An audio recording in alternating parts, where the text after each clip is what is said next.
జనవరి 5 చరిత్రలో ఈరోజు మొఘల్ పాలకుడు షాజహాన్ 1592 జనవరి 5న పాకిస్తాన్లోని లాహోర్లో జన్మించారు. ఈరోజు చాలా మందికి షాజహాన్ను ఆయన కట్టిన తాజ్ మహల్ గుర్తు చేసుకుంటారు. వామపక్ష చరిత్రకారులు ఇంకా బాలీవుడ్ షాజహాన్ను ప్రేమదూతగా స్థాపించడంలో ఎటువంటి రాయిని వదిలిపెట్టలేదు. అయితే షాజహాన్కు సంబంధించిన అనేక వాస్తవాలు తెలుసుకోవలసినవి ఉన్నాయి. చరిత్రకారుల ప్రకారం షాజహాన్ హిందువుల తీర్థయాత్రలపై భారీ పన్నులను విధించారు. ఇది మాత్రమే కాకుండా షాజహాన్ పాలనలో హిందూ అమ్మాయి ఇంకా ముస్లిం అబ్బాయి వివాహం చేసుకుంటే ఆ అమ్మాయి ఇస్లాం స్వీకరించే వరకు ఈ వివాహం చెల్లదు. షాజహాన్ హయాంలో హిందువుల మత మార్పిడి కోసం ప్రత్యేక విభాగం ఏర్పడింది అని కూడా నమ్ముతారు.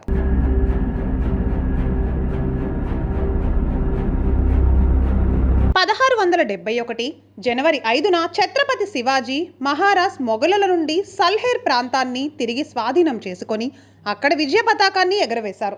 మరాఠా సామ్రాజ్యం ఇంకా మొఘలుల మధ్య సల్హేర్ చారిత్రక యుద్ధం నాసిక్ జిల్లాలోని సల్హేర్ కోట సమీపంలో జరిగింది. ఈ యుద్ధం మరాఠా సామ్రాజ్యానికి నిర్ణయాత్మక విజయాన్ని అందించింది. ఈ యుద్ధం చాలా ముఖ్యమైనది ఎందుకంటే మొదటిసారిగా మొఘలులను వీర మరాఠాలు ఓడించారు. వీర యోధులు సాల్హేర్ కోట సమీపంలోని బహిరంగ మైదానంలో 40,000 మందికి పైగా మొఘల్ సైనికులను ఓడించారు.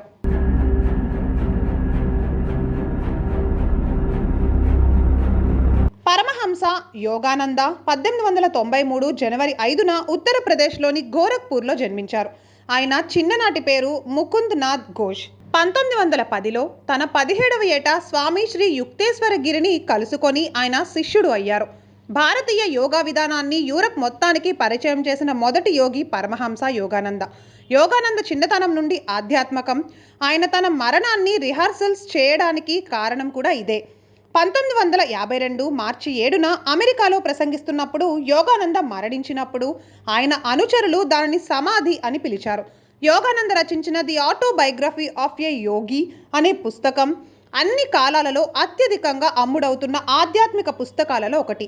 ఇది ఇప్పటి వరకు 5 మిలియన్ కాపీలకు పైగా అమ్ముడైంది. కనీసం ఇది ఇంకా 34 భాషల్లోకి అనువదించబడింది.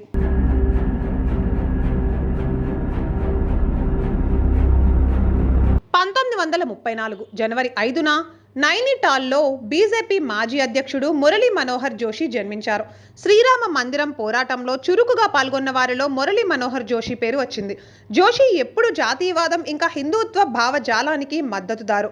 అందుకే కాశ్మీరీ ఉగ్రవాదుల సవాల్ను స్వీకరిస్తూ లాల్ చౌక్లో త్రివర్ణ పతాకాన్ని ఎగురవేశారు. బీజేపీ వెబ్సైట్ ప్రకారం అప్పటి జాతీయ అధ్యక్షుడు మురళీ మనోహర్ జోషి 1992లో గణతంత్ర దినోత్సవం రోజున లాల్ చౌక్లో జెండాను ఎగురవేయాలి అనే లక్ష్యంతో కన్యాకుమారి నుండి శ్రీనగర్ వరకు చారిత్రాత్మక ఏక్తా యాత్రను నిర్వహించారు. ఈ ఘటన అయోధ్య ఘటనతో పాటు దేశ భవిష్యత్తుపై తీవ్ర ముద్ర వేసింది.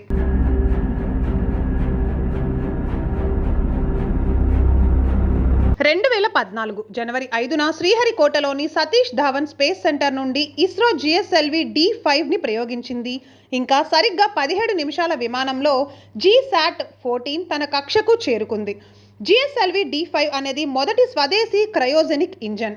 ఇది GSAT-14 కమ్యూనికేషన్ ఉపగ్రహాన్ని విజయవంతంగా కక్షలో ఉంచడం ద్వారా చరిత్రను సృష్టించింది. దీంతో స్వదేశీ క్రయోజెనిక్ టెక్నాలజీని కలిగి ఉన్న దేశాల్లో భారత్ చేరింది.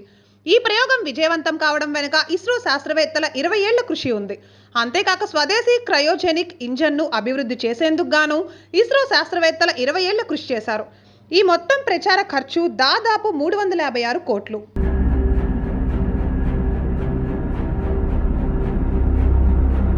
1971 జనవరి 5న మెల్బోర్న్ క్రికెట్ గ్రౌండ్లో ఇంగ్లాండ్ ఇంకా ఆస్ట్రేలియా మధ్య మొదటి వన్డే ఇంటర్నేషనల్ మ్యాచ్ ODI జరిగింది. ఈ తొలి వన్డే మ్యాచ్ 40 ఓవర్లు. ఈ ఫార్మాట్లోని తొలి మ్యాచ్లో ఆస్ట్రేలియా విజయం సాధించగా 82 పరుగులతో ఇంగ్లాండ్ ఆటగాడు జాన్ ఎడ్రిస్ వన్డే చరిత్రలో తొలి మ్యాన్ ఆఫ్ ది మ్యాచ్ టైటిల్ను కైవసం చేసుకున్నాడు. ఇక ఈ మ్యాచ్లో ఇంగ్లాండ్ జట్టు 190 పరుగులు చేయగా ఆస్ట్రేలియా 5 వికెట్లు కోల్పోయి సాధించింది.